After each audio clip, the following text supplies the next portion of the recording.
E hoje o nosso tema é mentalidade vencedora. A gente vai falar de mentalidade, a gente vai falar de uma forma de pensar.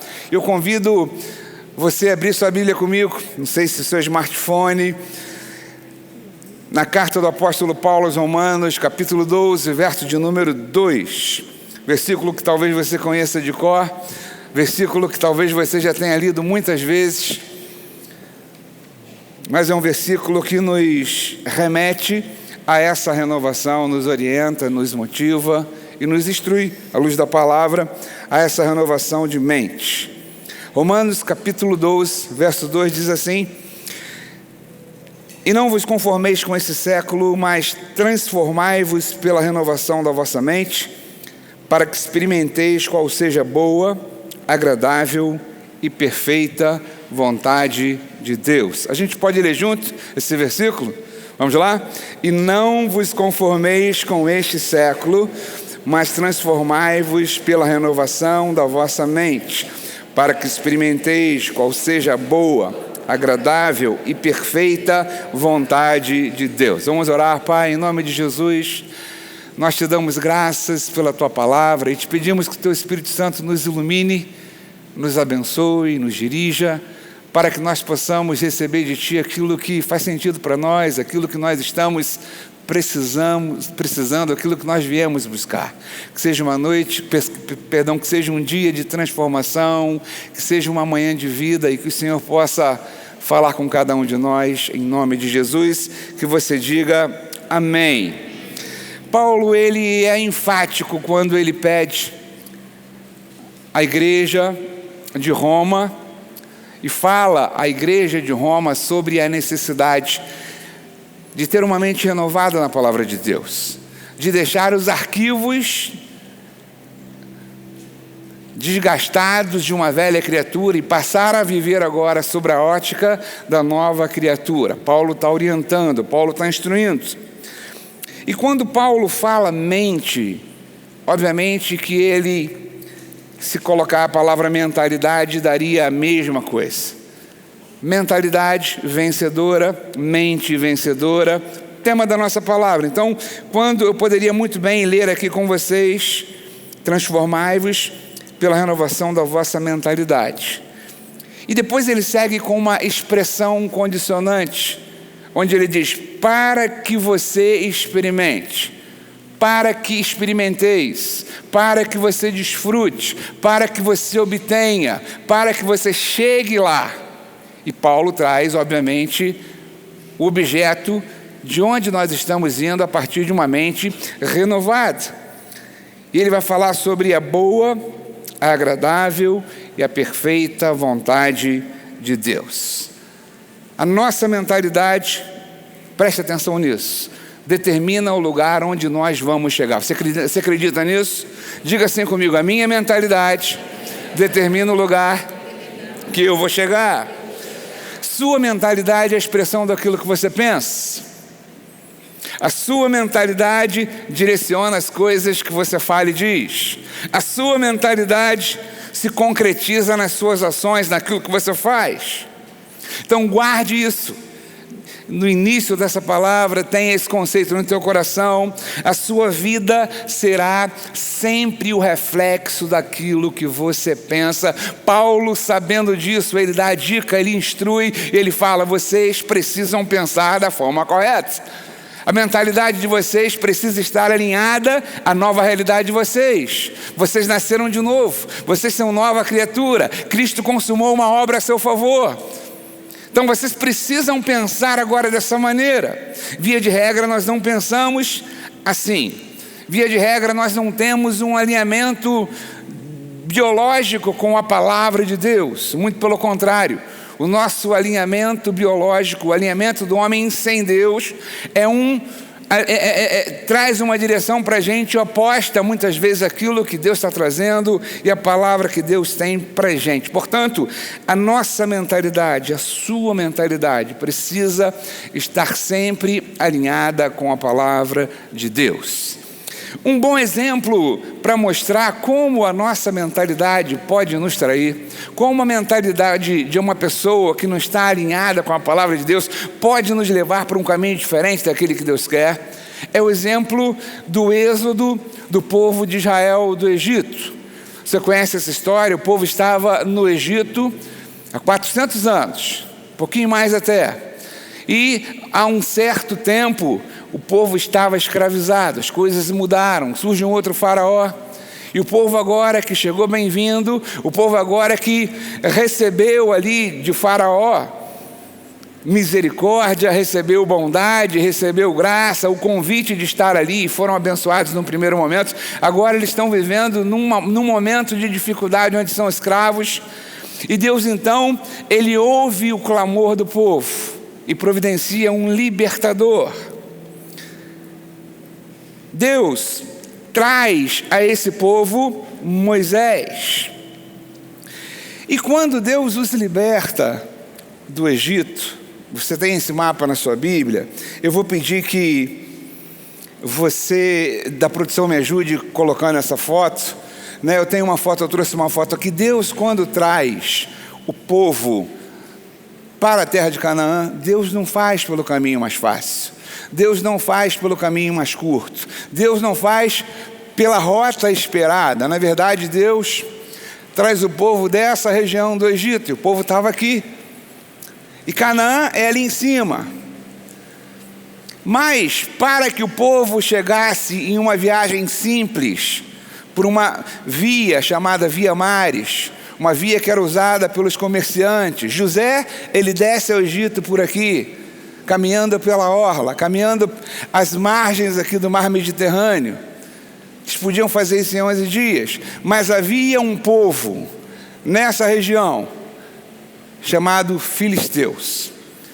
E Deus sabia que aquele povo não estava preparado para enfrentar os filisteus.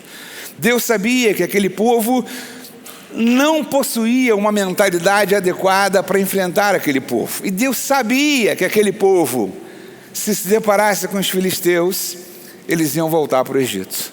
Deus não queria que isso acontecesse. E Deus os leva pelo caminho do deserto. Eles vêm por uma outra rota, eles vêm para cá por uma rota muito mais difícil. Eles vêm pelo deserto, param ali no Monte Sinai, ficam nessa península do Sinai, muito mais trabalhosa, muito mais difícil, mas havia necessidade daquele povo ser preparado em sua mentalidade. Veja comigo o que diz Êxodo capítulo 13, versos 17 e 18.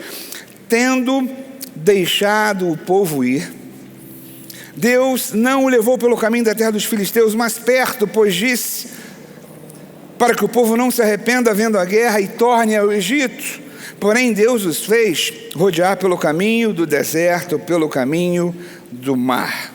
O povo não tinha uma mentalidade vitoriosa. O povo não estava alinhado com aquilo que Deus queria trazer para eles. O povo precisava de mudança de mentalidade.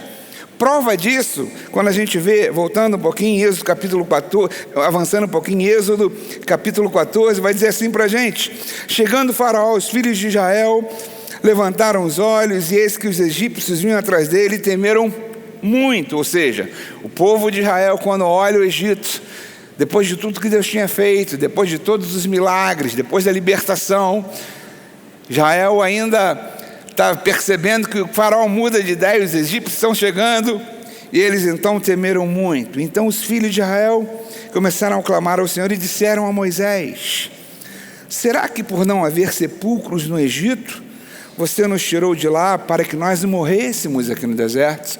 Essa era a mentalidade do povo. Por que você faz isso comigo? Eles não tinham uma mentalidade de homens livres. Antes, possuíam uma mentalidade de escravo. Então Deus, sabendo que aquele povo não estava preparado, Deus sabendo que aquele povo ia amarelar, Deus sabendo que aquele povo ia roer a corda ao chegar e se deparar com os filisteus, Deus conduz aquele povo para a península do Sinai. E ali Deus começa um processo de mudança de mentalidade naquele povo. Deus faz uma aliança com aquele povo. Deus traz àquele povo algumas condições. Perceba que aquele momento em que Deus leva o povo para a península do Sinai é um momento em que o homem estava distanciado de Deus. O homem tinha um salário definido à morte. O homem não tinha relação com Deus, não tinha conexão com Deus, mas mesmo assim, Deus, honrando a promessa que ele faz a Abraão, a Isaac, a Jacó, Deus leva esse povo e começa a trabalhar a mentalidade daquele povo. Ali eles são organizados em tribos, ali eles são contados para formar um exército. Ali Deus começa, através dos seus sinais, dos seus prodígios e, em especial, das suas promessas, mudar a mentalidade daquele povo, ou tentar mudar a mentalidade daquele povo. Ou seja, como se Deus dissesse: cara, você não merece isso. Você não merece chegar na terra de Canaã, mas se você seguir o meu caminho, se você fizer o que eu estou te dizendo, eu vou te colocar lá, eu vou te dar essa terra, eu vou te abençoar. Deus começa a fazer promessas àquele povo, promessas que até então só eram verbais, e Deus oficializa aquelas promessas. E quando Deus chega num ponto, agora vai ter a tomada, o povo já está preparado, Deus percebe que aquele povo já tinha recebido as ferramentas. Em Número capítulo 13 vai dizer que Deus dá uma ordem a Moisés, que vai falar assim, em Números 13, versículos 1 e 2, disse o Senhor a Moisés: envia homens que espiem a terra de Canaã, e eu hei de dar aos filhos de Israel. Que eu hei de dar aos filhos. Diga assim, quem daria aquela terra seria Deus. Diga, Deus prometeu dar aquela terra ao povo. Deus se compromete. De cada tribo você enviará um homem, sendo cada qual príncipe. E eles começam esse processo de tomada da terra de Canaã. Os espias são enviados, os espias voltam maravilhados com a terra, dizendo a Moisés: cara, a terra é boa, a terra é fértil, a terra tem planícies maravilhosas, a terra tem frutos maravilhosos, a terra tem água boa. Exatamente isso que Deus prometeu. Só que tem um problema, tem fortalezas, tem cidades fortificadas, tem um povo forte e guerreiro. Nós não conseguimos tomar aquela terra.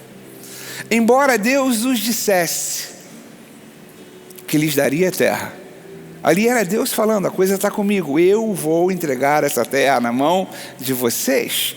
O povo parece que tomado pelo medo, olha mais as circunstâncias e eles acabam sendo traídos ainda pela mentalidade de escravo. Quando Deus, essa questão da mentalidade vencedora é tão importante, que Deus não usa ninguém comum do povo. Quando Deus desenha uma libertação para o povo de Israel, que é um plano de Deus, quando Deus desenha uma libertação para mim e você, Ele tem um plano de redenção. Ele manda Jesus, Jesus vem, paga o nosso preço, nos substitui. O castigo que era destinado a nós agora é imputado a Cristo, e nele então nós fomos abençoados. Também lá atrás Deus tem um plano de libertação para o povo. Deus não queria necessariamente que o povo ficasse escravizado, e Deus começa a bolar, Deus começa a planejar. E Deus, Ele separa um homem. E perceba que de toda aquela geração de israelita, o único cara que poderia libertar o povo seria Moisés. E por que isso? Moisés tem uma trajetória de vida diferente de todos aqueles israelitas. Moisés foi liberto por Deus. Moisés, ele nasce numa época em que os meninos estavam sendo mortos, jogados ao Nilo, e Deus preserva a vida de Moisés.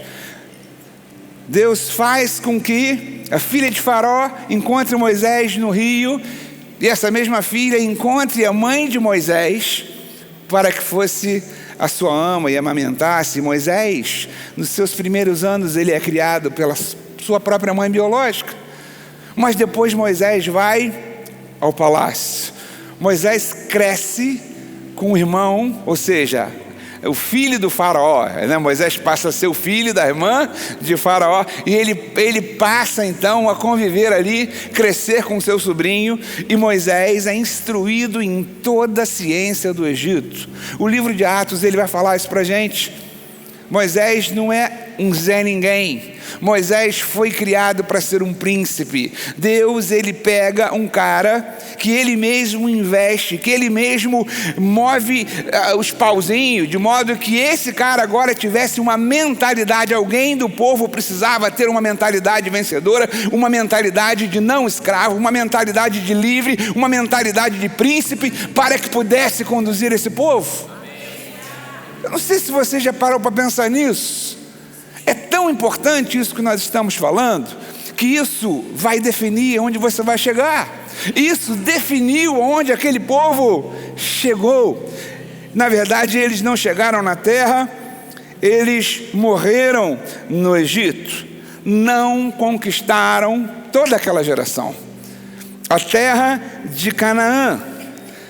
E Números vai trazer para a gente quase que uma fala de Deus aqui, eu creio que meio que decepcionado, trazendo uma sentença àqueles homens que não creram. Números capítulo 14, versos 22 e 23, eu leio na King James atualizada, diz assim: todos esses homens, aquela geração, que presenciaram a minha glória e contemplaram os sinais miraculosos que fiz no Egito e no deserto, e me desobedeceram, deixando de ouvir a minha voz, nenhum deles verá a terra que com juramento prometi a seus pais. Sim, nenhum deles, nenhum daqueles que me desprezaram. Perceba que como uma mentalidade errada entristece o coração de Deus. Deus vê isso como um desprezo. Deus vê como uma desconsideração. Cara, eu desconsiderei tudo aquilo que Deus fez, e parece que eu estou dando ouvidos agora à minha circunstância, ao que eu consigo ver. Eu estou crendo não no poder de Deus, mas no meu poder. Um Deus que abriu o mar, um Deus que fez chover pão do céu, depois codornizes, água brotando de rocha. Um Deus que era por eles, um Deus que os guiava durante o dia numa sombra, para que eles não fossem tostados no sol do deserto. E à noite, um Deus que os guiava através de uma coluna de fogo, para que eles tivessem luz e também não morressem de frio no deserto e fossem aquecidos. É esse Deus que é desprezado por eles. É esse Deus que tem a sua palavra colocada de lado em relação a uma circunstância. Mas isso acontece porque aquele povo não possui ainda uma mentalidade de homem livre, uma mentalidade de vitória, uma mentalidade de alguém que entendia que Deus ia fazer. Muito pelo contrário, pensavam como escravos. Somente a segunda geração de israelitas tomam posse da terra de Canaã. Por que acontece isso? É fácil a gente saber. Quando eu olho, por exemplo, Josué capítulo 2, versos 23 e 24, acontece a mesma situação, a história se repete. Josué agora está no comando, Josué agora é o líder, Josué agora envia os espias, e esses espias enviados por Josué, eles voltam felizes, confiantes, entendendo que Deus lhes daria terra. E diz assim: os dois homens, os dois espias, voltaram e desceram do monte, e passaram e vieram a Josué, filho de Nun, e lhes contaram tudo quanto lhes aconteceram, e disseram a Josué: Josué, certamente o Senhor nos deu toda essa terra nas nossas mãos, e todos os moradores de lá estão desanimados e desmaiados diante de nós, porque eles sabem que Deus é conosco. Josué, a vitória é nossa. Josué, Deus nos deu. Josué, Deus é fiel. Perceba a mudança de perspectiva, a mudança de mentalidade. Quando a gente começa a olhar essas questões, e essas histórias estão na Bíblia para nos ensinar, para me ensinar, para te ensinar. A história desses homens que inclusive falharam estão registradas aqui, para mostrar que nós vamos falhar, mas que Deus vai nos levantar, que as coisas vão mudar. E de repente você entrou aqui nessa manhã com uma mentalidade de derrota, com uma mentalidade de escravo, e você vai sair daqui com uma mentalidade vencedora, com uma mentalidade restaurada e renovada em Cristo Jesus. Você pode dar um aplauso ao Senhor? Eu creio nisso. Aleluia. Davi era um cara que possuía uma mentalidade vencedora. Davi foi um maior rei de Israel. Foi o nome, né? Um cara que, segundo a palavra, um homem segundo o coração de Deus. Um homem que foi falho, que teve altos e baixos como todos nós. Inclusive, a gente está falando de alma. Mente tem a ver com alma. E esse cara, Davi, ele passa por momentos onde ele está em falência de alma.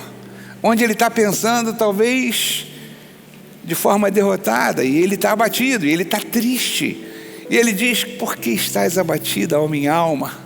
Ele se pergunta: o que está acontecendo?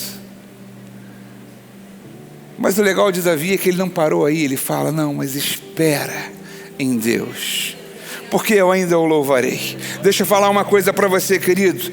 Eventualmente você pode ter esses abatimentos. Isso faz parte da sua natureza humana. Aliás, existe uma guerra do espírito, uma guerra contra o corpo, uma guerra contra as circunstâncias, uma batalha na mente em que Satanás, através de um engano, vai tentar te derrubar, vai tentar fazer jogar a tua alma lá embaixo, vai te fazer pensar muitas vezes que você perdeu. Mas eu quero dizer para você, querido, seja como Davi, diga: espero em Deus, porque eu ainda o louvarei. Deus vai me abençoar, Deus é comigo. O ponto final não é isso. O ponto final dessa história não é esse. Veja 1 Samuel falando de Davi, uma declaração de Davi que mostra muito do coração daquele cara, daquele homem de Deus. 1 Samuel 17, 45, 46 vai dizer: Davi, porém, disse ao filisteu, naquele episódio da batalha de Davi e Golias: tu vem contra mim com espada, com lança e com escudo. Eu, porém, vou contra ti em nome do Senhor dos Exércitos, o Deus de Israel, a quem tens afrontado. E olha a declaração daquele que tem uma mentalidade vencedora. Não tinha lutado, não tinha iniciado a batalha. Ele diz: hoje mesmo o Senhor te entregarás em minhas mãos. Ferir-te-ei, tirar-te-ei a cabeça e os cadáveres do arraial dos filisteus darei hoje mesmo. As aves dos céus e as bestas de toda a terra saberá que é Deus em Israel. O cara sai do circuito, o cara deixa de confiar na força e na possibilidade dele. Ele diz o seguinte: cara, eu não tenho condição de combater esse cara, mas eu não vou contra ele em meu nome, eu não vou contra ele nas minhas forças. Há um versículo que diz, antes desse que nós lemos, onde Davi fala: quem é esse incircunciso?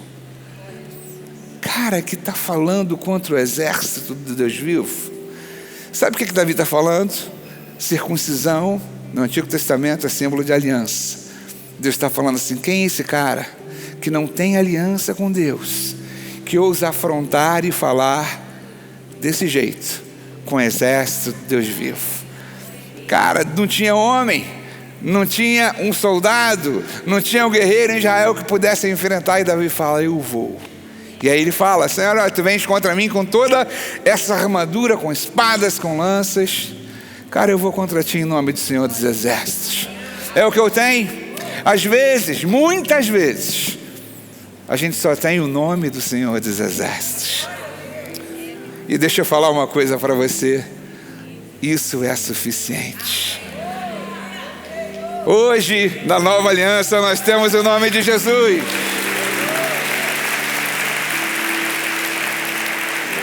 E a palavra diz que ao seu nome todo joelho se dobrará, toda língua confessará. Não há poder que resistirá, porque Jesus venceu.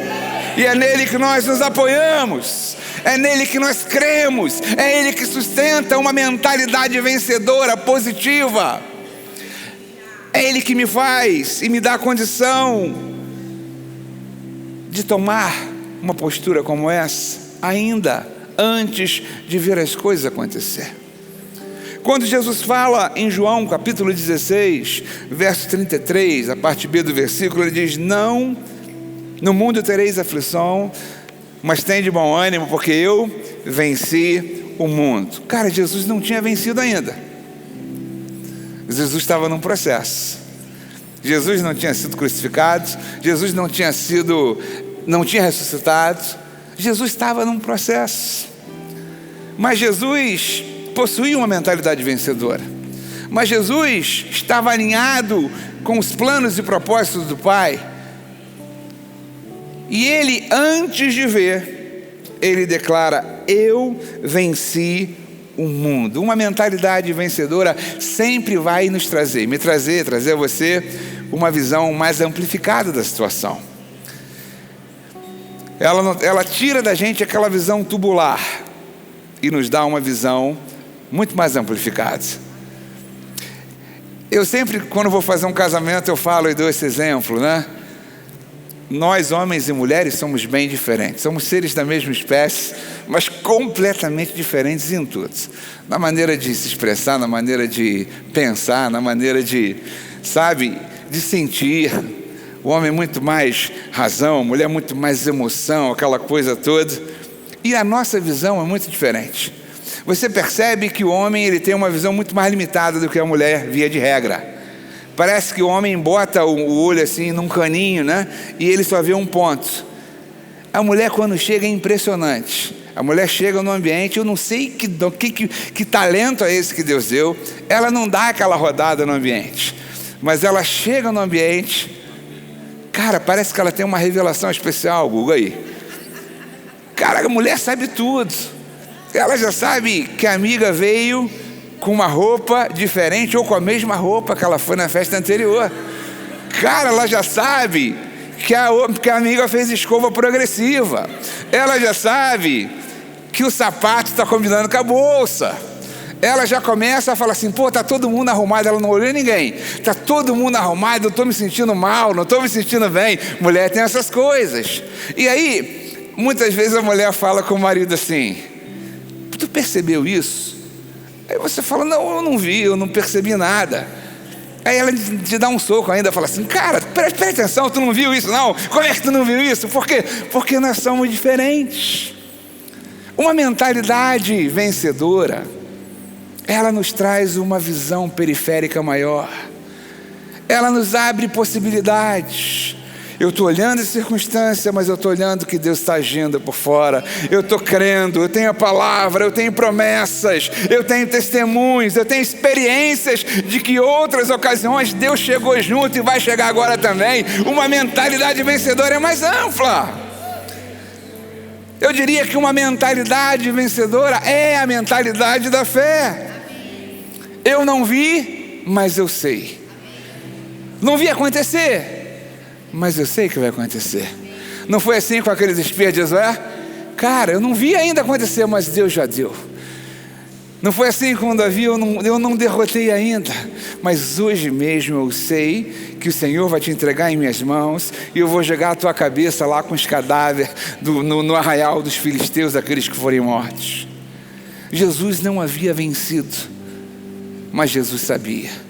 Uma mentalidade vencedora é uma mentalidade que está alinhada com a fé.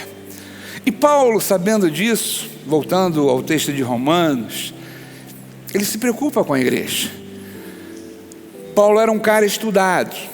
Paulo não foi apenas um apóstolo da graça, um cara que recebeu uma revelação especial de Deus, mas Paulo ele foi um discípulo de um dos maiores mestres da época, um cara chamado Gamaliel.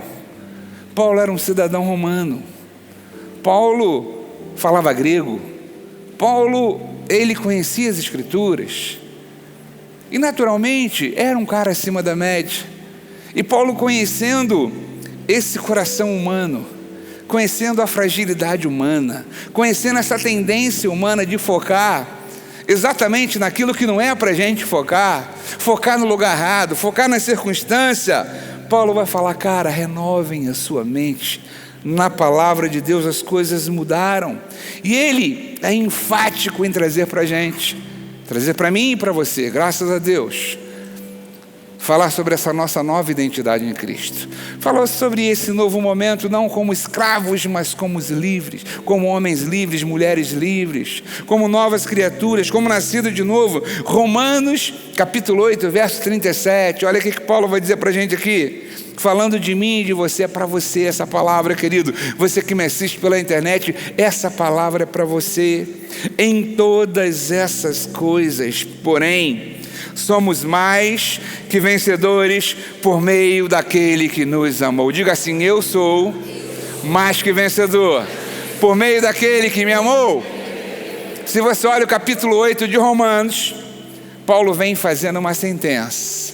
Cara, nada poderá nos separar do amor de Deus. Não lute, nem a tribulação, nem as dificuldades, nem a fome, nem as perseguições, nem a espada, nem mesmo a morte pode me separar do amor de Deus. E ele fala, porque nós somos mais que vencedores por meio daquele que nos amou. É assim que você precisa se ver. É assim que você precisa se sentir. É assim que você precisa viver a sua vida como mais que vencedor. Se Jesus venceu, nós fomos feitos mais que vencedores por um único motivo. Porque Jesus falou comigo e para você, isso é a promessa dele. Eu estou indo e vocês ainda farão coisas maiores.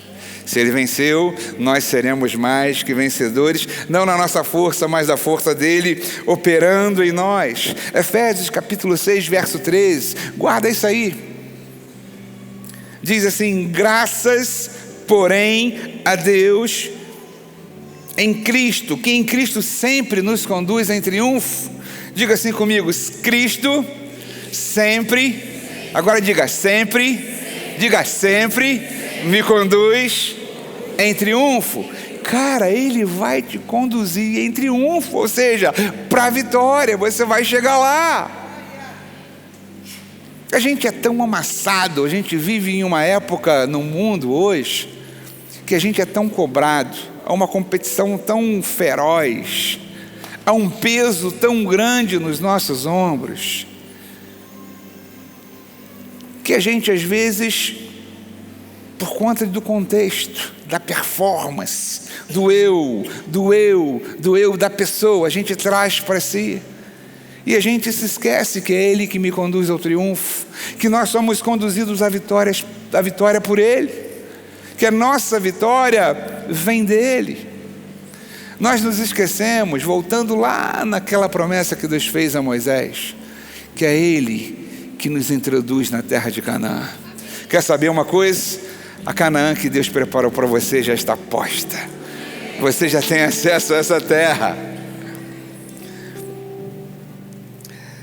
E aí você me diz, Jorge, você está dizendo que então que eu tenho que ser um soberbo desse jeito, cara? A Bíblia me diz para ser uma pessoa, para ter a humildade de Jesus, para me esvaziar, e você está enchendo a minha bola, e eu quero dizer absolutamente não.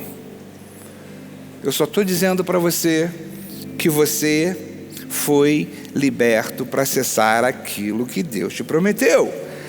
Que a terra prometida em Cristo Jesus já está disponível para você. Que em Cristo para você existe uma mentalidade vencedora. A psiquiatria é uma das especialidades que está em expansão na nossa época, no nosso tempo. Psicologia, todo tipo de terapia, justamente porque as pessoas estão mal da cabeça.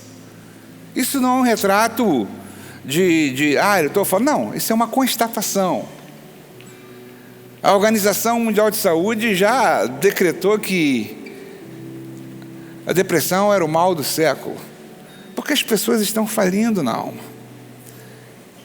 E dificilmente você vai ver alguém desse grupo, ou a minoria desse grupo, nunca fez uma terapia ou nunca procurou uma ajuda profissional para cuidar de coisas da nossa alma, da nossa mente, do nosso coração.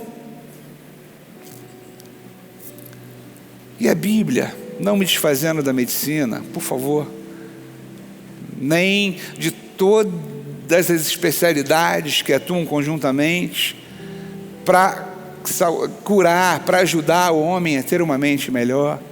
Eu só estou trazendo para você, como igreja, como pastor, que a palavra de Deus, ela tem previsão para você, ela tem provisão para você, ela tem palavras para você, ela te mostra uma forma correta de pensar, ela te apresenta uma mentalidade esperada para você que é filho de Deus. Mas de forma geral, o que a gente vê nas igrejas, tá? De forma geral, isso é um comentário também, uma constatação, é que as pessoas estão presas a essa mentalidade de escravo. Nasceram de novo, são novas criaturas, foram libertos e libertas, mas continuam como aquela primeira geração de israelitas. Eles haviam sido libertos do Egito, mas não mudaram a mentalidade. Segunda geração muda. Tem esse clique, né?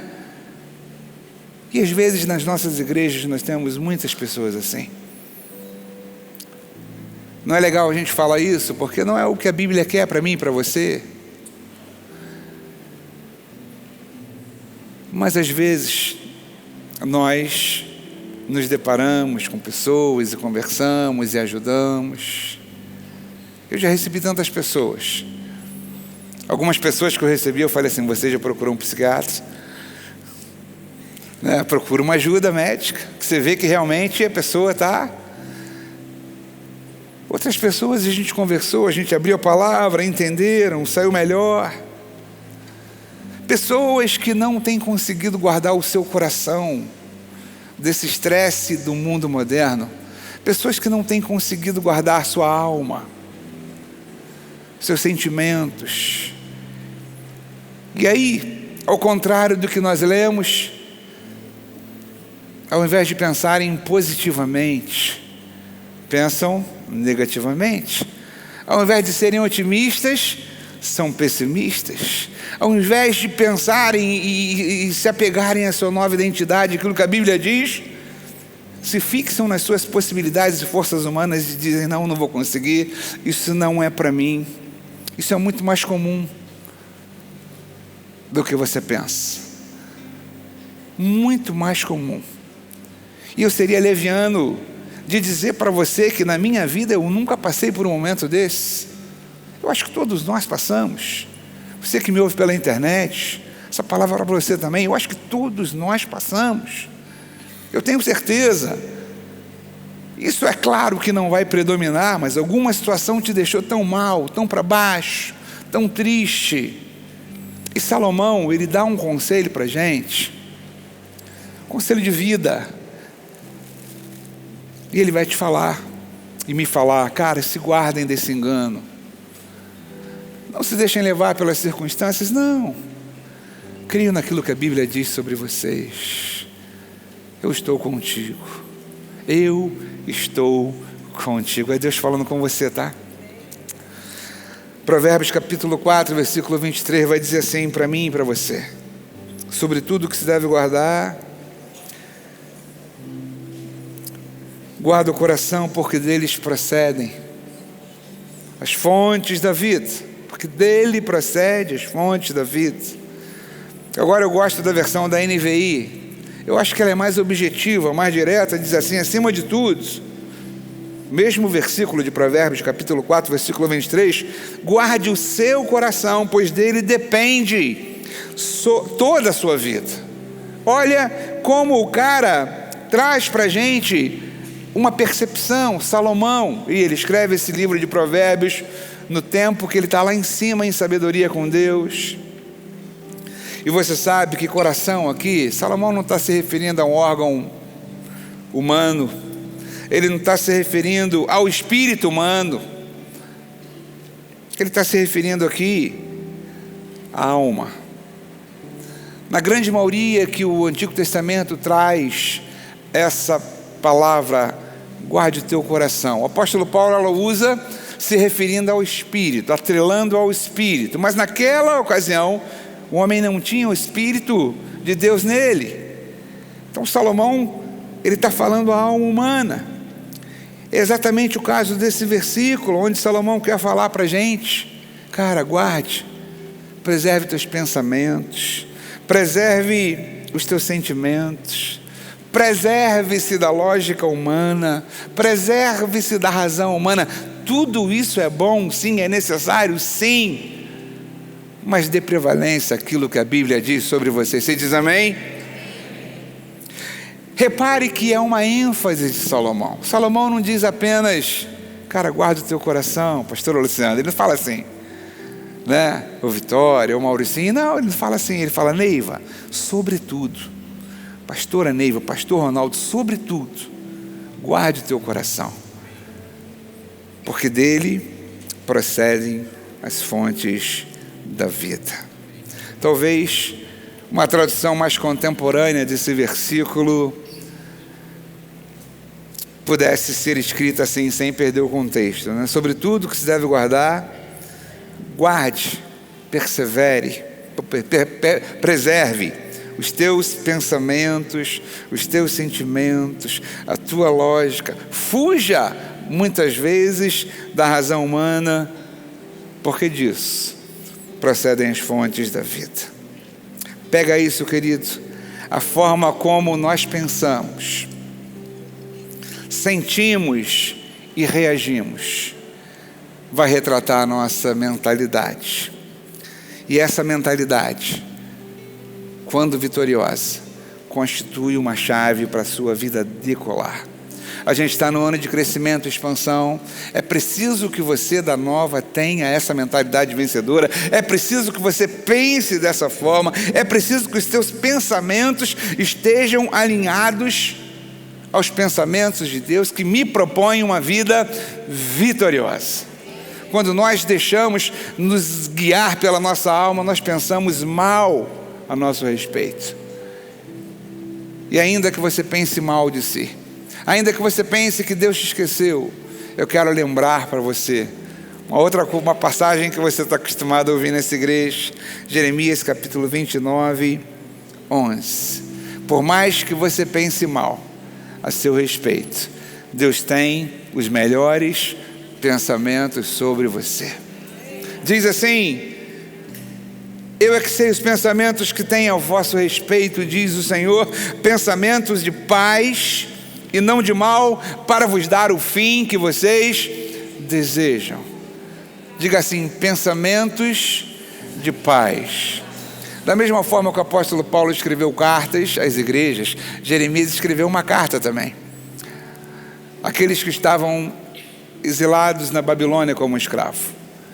Nessa época a cidade estava destruída, os muros das cidades em frangalhos, o templo de Salomão havia sido destruído, e eles, escravos na Babilônia, talvez na cabeça daquele povo eles estivessem pensando, era tudo mentira. Todas as promessas que Deus fez se findaram. Nós não conseguimos subsistir à pressão das nações estrangeiras. Fomos derrotados. O nosso Deus foi derrotado. E como povo, como pessoas, estavam passando um momento de depressão, de mentalidade de derrota. Aí Deus toca no coração de Jeremias, que não foi para lá, Jeremias lá de Jerusalém. Ele escreve uma carta para essa galera dizendo, olha, cara, não fiquem assim. E Deus vai falando àquele povo, olha, não pensem assim de si mesmo. Eu é que sei os pensamentos que tenho a vosso respeito. Cara, são pensamentos de paz. Você pode achar que você está no fundo do poço e que esse é o seu fim. Eu quero dizer para você que não é. Você pode dizer que a sua situação não tem uma solução. Eu quero dizer para você que Deus é o Deus do impossível. Eu me lembro que Jesus, quando ele vai curar a filha de Jairo. A filha de Jairo, Jesus para fazer um milagre antes, e a filha de Jairo, ela morre efetivamente. Ela morreu. Quando ela morre,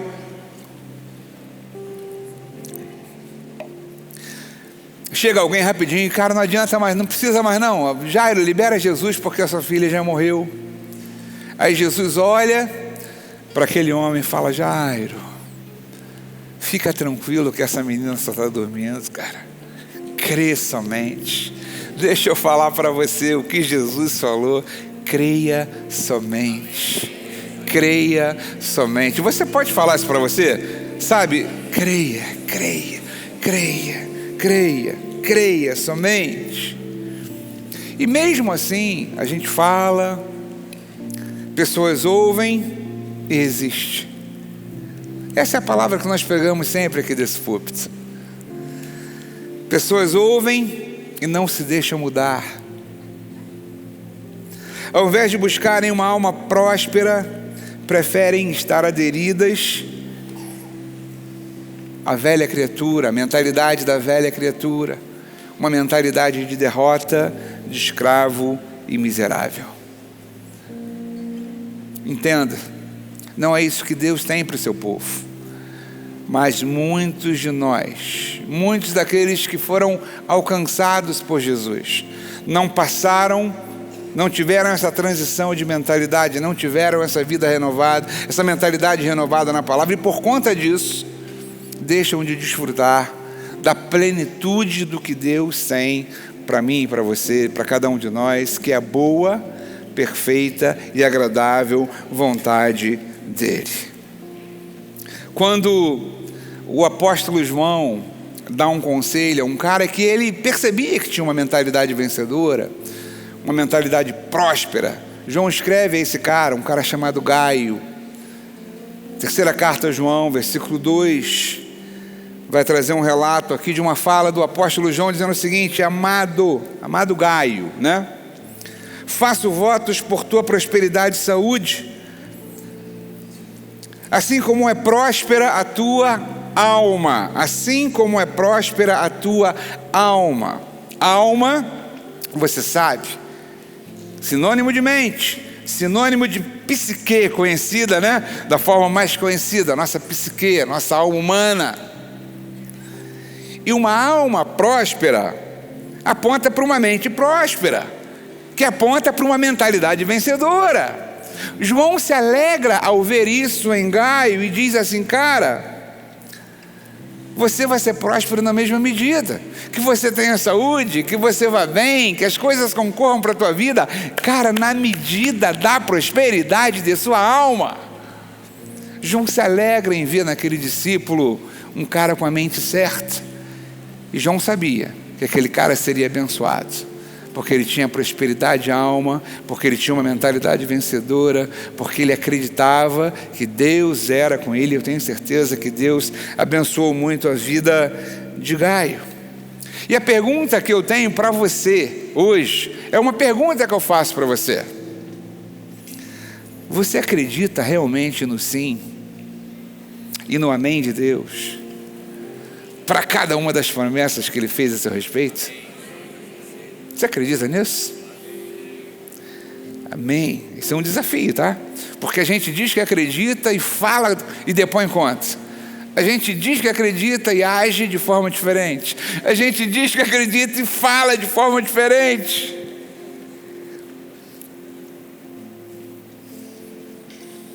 Se você acredita, e eu creio que você acredita, e eu creio que você que me ouve acredita, você pode então pensar de forma otimista e vencedora. Porque se você acredita nas promessas de Deus, e no sim e o amém, naturalmente você está dizendo que acredita que Deus está no controle da sua vida, e que você pode esperar que as coisas vão acontecer. Eu não vi, mas vão acontecer.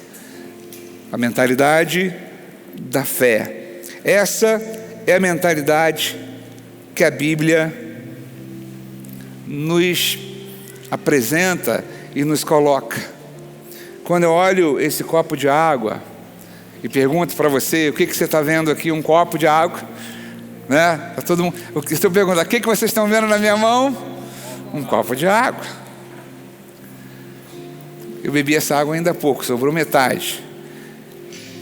E esse copo, ele está exatamente na metade aqui. Eu não sei se ele está meio cheio ou se está meio vazio. A questão é que eu e você, muitas vezes, olhamos para o mesmo copo e temos perspectiva diferente. Uma pessoa pode olhar esse copo e ver o seguinte: cara, é um copo que nem está cheio. É um copo que está faltando água. Poxa, eu não recebi um copo de água, eu recebi meio copo de água. Ou outra pessoa, de repente, vai olhar para esse copo e fala assim: cara, esse é um copo que está quase cheio. Eu não vou precisar de todo esse volume para encher o copo, porque já está meio caminho andado. Vai ser mais fácil, eu vou chegar, eu vou fazer. Pessoas que pensam assim são pessoas com uma mentalidade vencedora. Pessoas que conseguem enxergar os mínimos detalhes nas situações, e ela fala assim: Deus está agindo, Deus está se movendo, eu não estou sozinho. Cara, mas às vezes nós nos colocamos numa situação de que a gente está com o copo quase pela boca e a gente não acredita que as coisas vão acontecer. A gente precisa estar aberto ao sobrenatural de Deus. E Deus, em Cristo Jesus, Ele quer que eu e você, ainda que tenhamos um copo completamente vazio, vou beber essa água, por exemplo, foi aqui. A gente tem um copo vazio. Deus quer que você olhe para esse copo e fale assim: cara, Deus proverá. Diga assim para mim: Deus proverá na minha vida.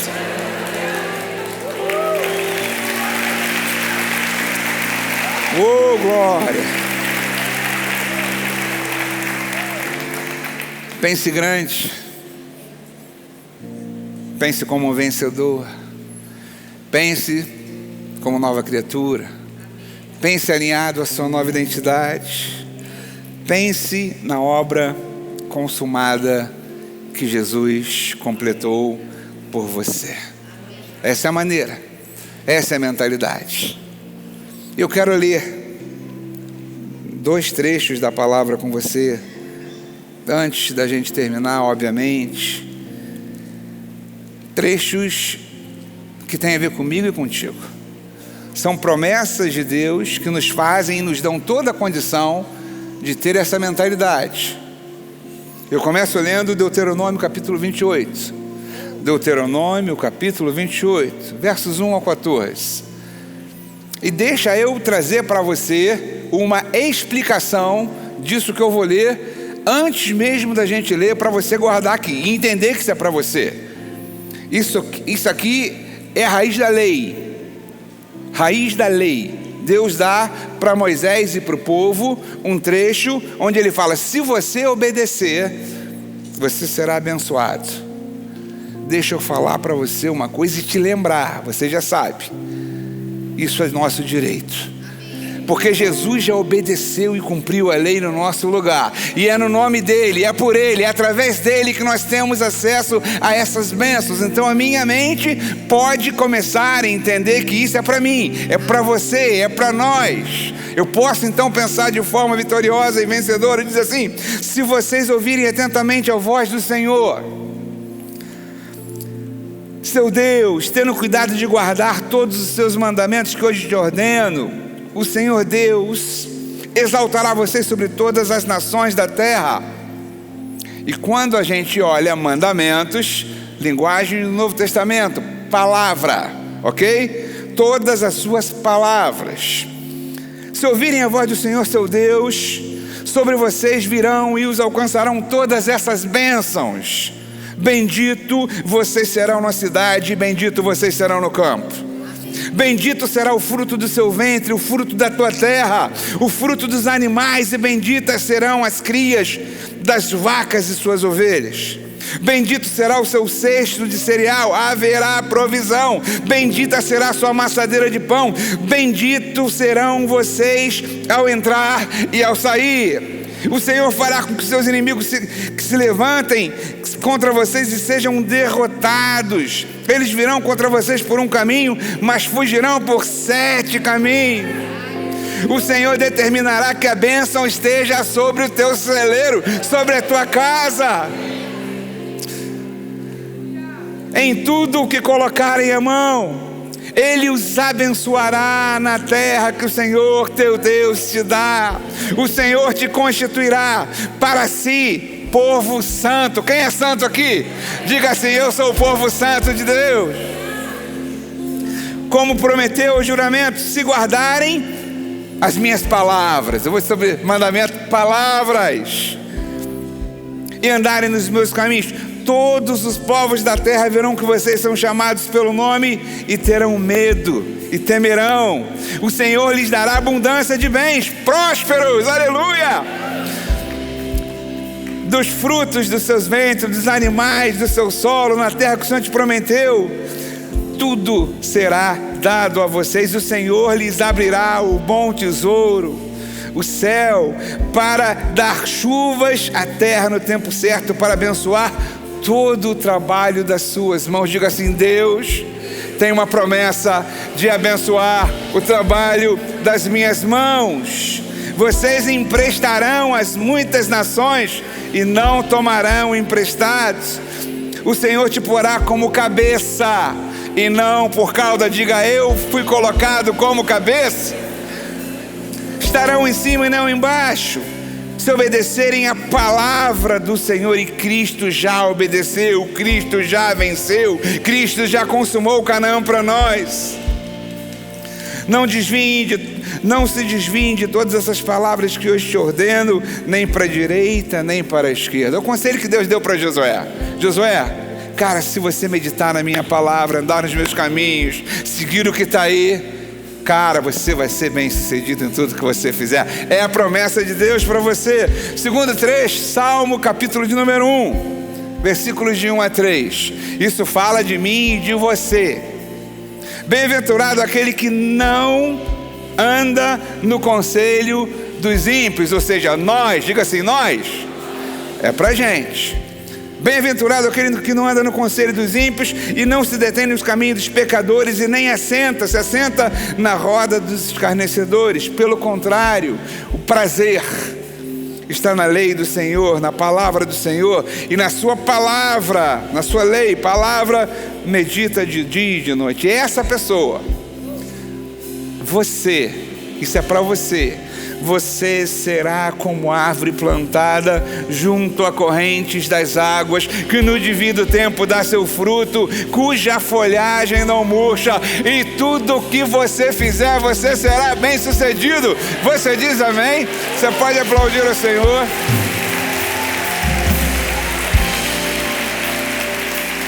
Cara, esse é o retrato. Esse é o seu retrato. A sua mentalidade precisa espelhar esse retrato. Isso é o que Deus tem planejado para mim e você. É dessa forma que Deus te vê. Eu penso que hoje seja dia de transformação, como o pastor Jorge Monteiro falou. E eu sei que pessoas entraram aqui não com esse pensamento, mas pessoas entraram aqui de repente com uma mentalidade que precisa ser transformada. Pessoas que entraram com uma mentalidade de medo, de estresse, de derrota, e por que não dizer de escravo. Pessoas que precisam sair desse lugar com uma mentalidade renovada e restaurada. E se isso está acontecendo contigo, não fica com vergonha, não fica constrangido, porque em algum momento da minha vida isso já aconteceu comigo também. Deus me abençoou tanto. Eu sei que Deus vai abençoar a tua vida. Deus quer te trazer paz nessa manhã. Deus quer te trazer uma nova percepção, um novo olhar, uma nova forma, uma nova maneira. Deus quer te fazer feliz. A gente vai cantar. A gente pode ficar de pé, pessoal. Nós vamos cantar uma canção ainda. Eu vou pedir que o Eduardo, que o Dudu, que a Camila me ajudem. E nós vamos ministrar ao Senhor E eu quero convidar você, durante essa ministração, se Deus falou contigo, eu quero orar especificamente por isso, para que você saia daqui com essa mentalidade. Se não é isso que está acontecendo na tua vida, está errado. A gente vai cantar e você vai se achegar. Nós estamos em famílias e a gente está aqui querendo abençoar você. Hoje é dia de você ser abençoado. Amém, igreja. Vamos dizer nessa música, nessa manhã. Aleluia. Vamos cantar com fé.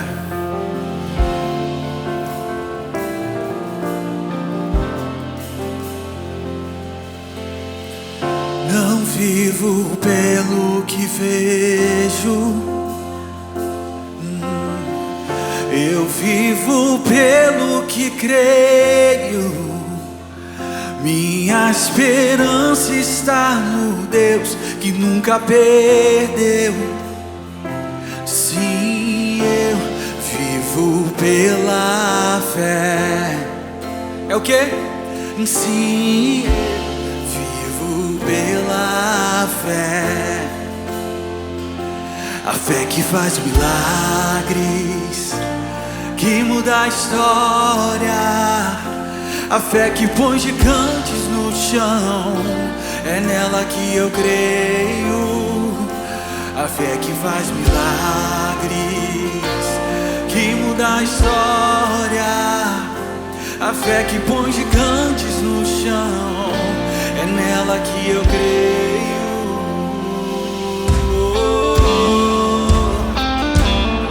Nós vivemos pela fé. Você pode vir, venha. Vivemos pela fé. Vamos! Não vivo pelo que vejo. Sim, eu vivo pelo que creio. Minha esperança está no Deus que nunca perde. Ele nunca perde. Sim, eu vivo pela fé. Sim, eu vivo pela fé. O que a nossa fé é capaz? Vamos! A fé que faz milagres, que muda a história. A fé que põe gigantes no chão, é nela que eu creio. A fé que faz. Ele está mudando. Ele está mudando a sua história. Vamos! Se o meu mundo desabar e o chão faltar debaixo dos meus pés, caminharei, pois não preciso ver. Eu preciso crer que tu estás comigo, meu Deus. Se o meu mundo desabar e o chão faltar debaixo dos meus pés, caminharei, pois não preciso.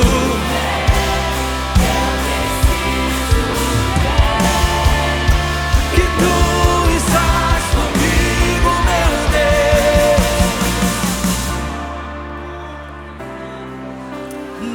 Tu estás comigo. Ele está conosco nessa manhã, amém? Nós queremos nisso.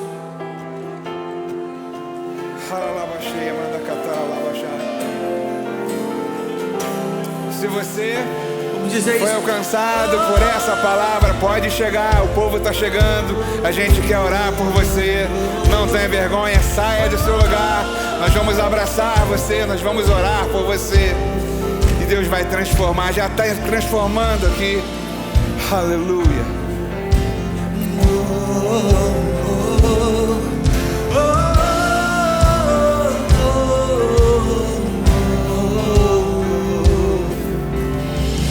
Porque te abates, ó minha alma,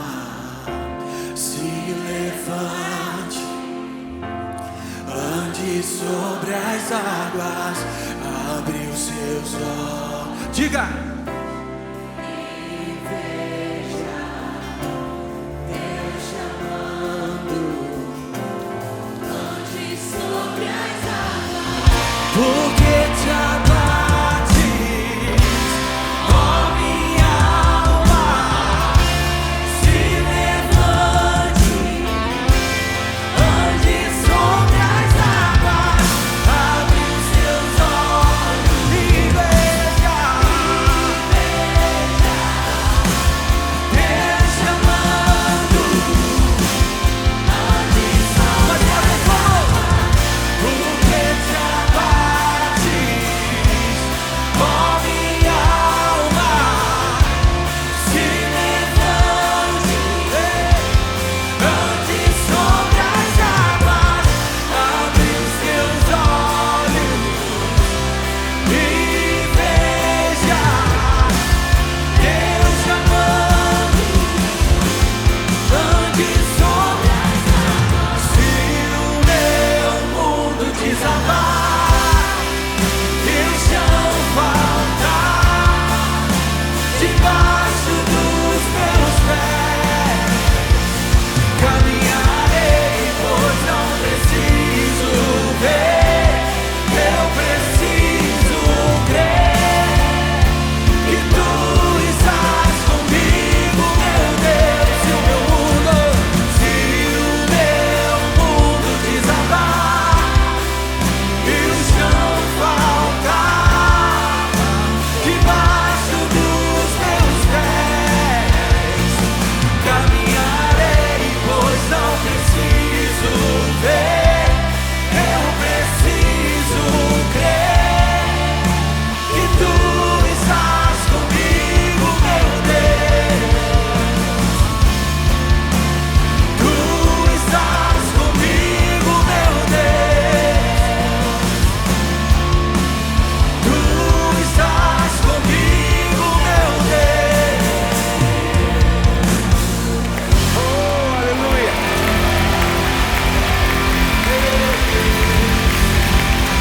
Aleluia!